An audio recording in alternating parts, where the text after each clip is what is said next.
All right, let's talk about one of the absolute biggest challenges in software architecture. How do you build APIs that are actually designed to last? And I'm not just talking about lasting for a project or a year. I mean, for an entire era of technology. This is all about building something that can truly endure. I mean, this is the classic engineering nightmare, isn't it? It's basically like trying to upgrade the engine on an airplane while it's flying across the ocean. Your clients, they're the passengers. They expect a smooth ride, and they really don't care what kind of complex surgery you're performing in the background. And this right here is the fundamental mindset shift we have to make. Are you just putting up a temporary building that's going to be torn down in a year? Or are you designing a whole city with infrastructure that can grow and evolve and support new things for decades without making the old stuff just collapse? That's the real goal. So here's our game plan. We're going to start with the core problem, then introduce the philosophy for solving it. After that, we'll get you a practical toolkit, walk through a 5-year case study to see it in action, and finally, we'll talk about what all this means for your legacy as an architect. Okay, so let's dive right in by defining this fundamental conflict. You see, every architect is living in this constant state of tension, being pulled by two really powerful opposing forces. On one side, you've got the business, right? They need new features, they need to adapt, they need to stay competitive. The pressure is always to move fast, change things, innovate. But on the other side, you have your clients, your consumers. They have built their own systems, their own businesses on top of your API. For them, stability isn't just some nice to have. No, it's the very foundation of their trust in you. You break their code, you've broken that trust. It's that simple. So, to get out of this tug of war, we need a whole new philosophy. We have to stop thinking in 2-week sprints and start thinking in eras. We need to build what I like to call the eternal API. And this is really the whole idea in a nutshell. It's not about preventing change, because look, change is going to happen. It's about managing that change with grace, with foresight, so that the clients who integrated with you 5 years ago can keep on working even as you're adding amazing new capabilities for the clients of the future. All right, so philosophy is great, but how do we actually do this? Let's get practical. I'm going to give you a toolkit, and it's built on 3 core pillars of graceful API evolution. Think of these as your playbook, and you use them in this exact order of preference. Your first, your best, your go-to option is always to make additive changes. Now, if you absolutely have to remove something, you use a clear, super well-communicated deprecation window. And only, and I mean only, as a final resort for huge, seismic shifts do you even think about version.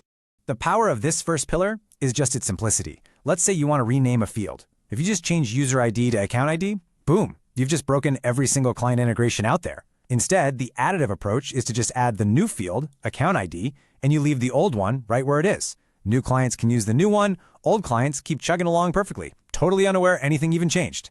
Seriously, this one principle can solve like 90% of your evolution problems. But what if you really, truly have to get rid of that old user ID field? Well, that's where Pillar 2 comes in. See, deprecation isn't an event, it's a process. A long, very communicative one. You announce it a year out. You proactively email your users, and crucially, you do something called brownouts. You briefly turn off the old feature just to see who screams. It's a controlled test that lets you find all the hidden dependencies before you pull the plug for good. And finally, we've got the heavy artillery, versioning. This is when you actually introduce a /v2 of your API. The critical point here is that this is not for small changes. This is for when the entire model of your service, the very concept of it, has fundamentally shifted. It's incredibly powerful, but it comes at a huge cost. Now you're maintaining 2 or more parallel versions of your API, and that is a major engineering commitment. Okay, theory's one thing, but let's see how this toolkit actually works in the real world. We're going to follow a fictional API on its 5-year journey, from its initial launch all the way to its first major evolution. So our story starts at year 0. A simple orders API is launched, /API v1/orders.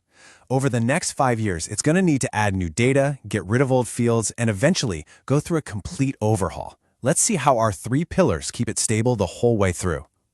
So, 2 years in, you get that classic feature request from your product manager. The business wants to add shipment tracking.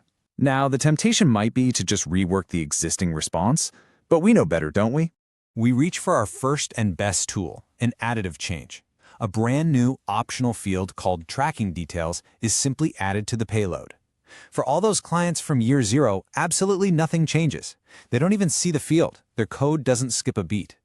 But any new clients can immediately start using this richer data. It's a completely seamless, totally elegant evolution.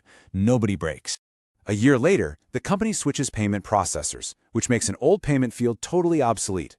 We can't just delete it. That would be chaos.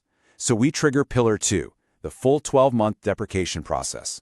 We announce it, we communicate, we run our brownout tests, and we guide our clients to migrate way before that field is finally removed. No surprises, no frantic support tickets, no broken integrations.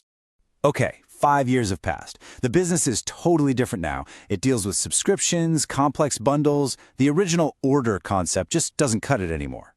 An additive change isn't going to work here. Now, and only now, is it finally time for Pillar 3.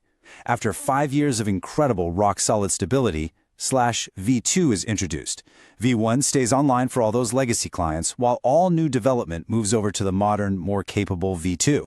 And that really brings us to the ultimate takeaway. This isn't just about a bunch of technical patterns. It's about the kind of architect you want to be and the kind of legacy you want to build. So let's just recap these core principles. 1. Always add, don't break.